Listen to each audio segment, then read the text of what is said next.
That's interesting because when we think of health of an API, at least at runtime, we're talking about the response. We're talking about 200 responses. We're talking about maybe SLA metrics. So just paint a picture of me at a high level. What are the different other axes that you may look at apart from what I just said? So, you picked a good one to start with, and there's been gentle ribbing between myself and John Sheehan for years on this, which is 200 okay is not always okay. So one of the classic examples we see is the API passes with a 200, but it doesn't return data. So it just returns either empty brackets or zero. But the API passed. So if you're just looking at pass fail rates, that was a valid API call. If you were expecting something, it's a complete failure. But as far as your gateway metrics are concerned and you're concerned, it was probably a pass. So that's one area. Very slow passes are another one. Inconsistent APIs. So I think we actually, when we were seeing this, we turned off our timeouts. Our world record for a pass was 25 minutes from a particular service. That it just sat there, and eventually 25 minutes later, it remembered it had a session open and sent one back. So you can get some if you don't shut down the connection, you can get some very extreme passing events. Inconsistency of response times is another issue.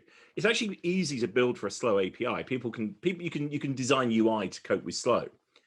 If your UI is usually very fast, but then goes through periods where it's extremely slow, you can't build easily for that because people expect a certain response time.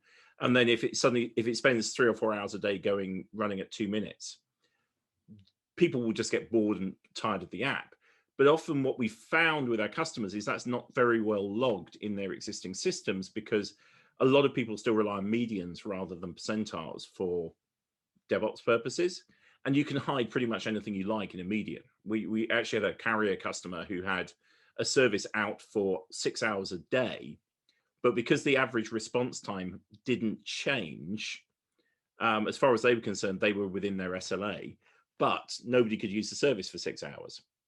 And that's the kind of thing which we've started to realize when you get into SLAs becomes a real challenge for people because you need to have SLAs that both parties not only agree on, but they can both measure in a consistent way so that when they have a dispute, they are measuring the same thing.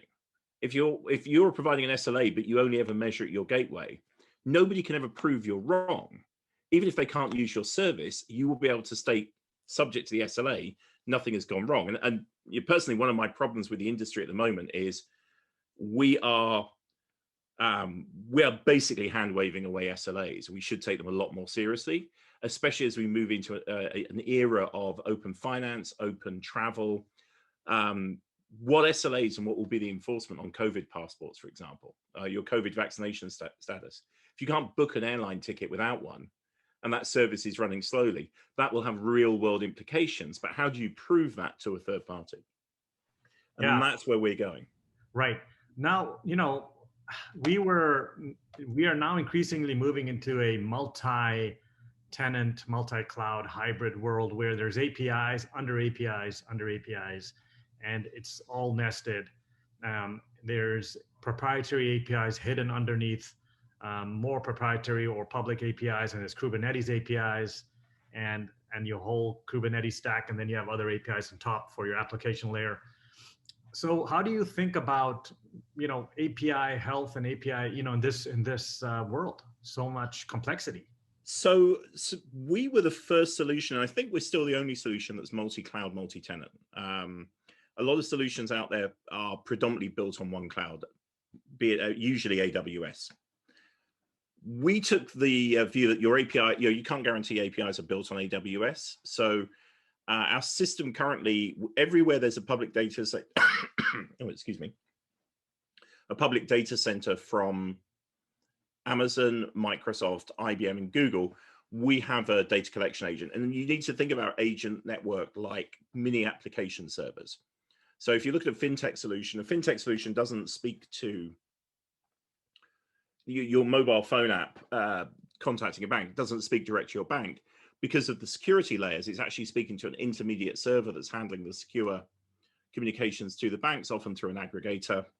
in this multi-cloud world. So actually what you're interested in is how well those connections are working in the cloud. So we allow people to monitor simultaneously from every data center around the world and around the cloud. So you can actually see some of these container-based problems where Cloud X doesn't speak to Cloud Y very well, or you have a transitory DNS problem. It's 2021, and a lot of problems still resolve down to DNS. And when you drill into it, it turns out that somebody in the engineering infrastructure team just didn't know how their CDN, like Akamai, works. So they put a CDN in place on their domain, and everything on their website resolves in 4 milliseconds. And you can see that, we can test that. But their APIs take anything up to a second to resolve. And it's purely because the person doing the work didn't know that api.domain.com resolves differently with their CDN than domain.com. And there's little things like that we still, people are making mistakes with and missing. And that just adds time and clunkiness to the solutions.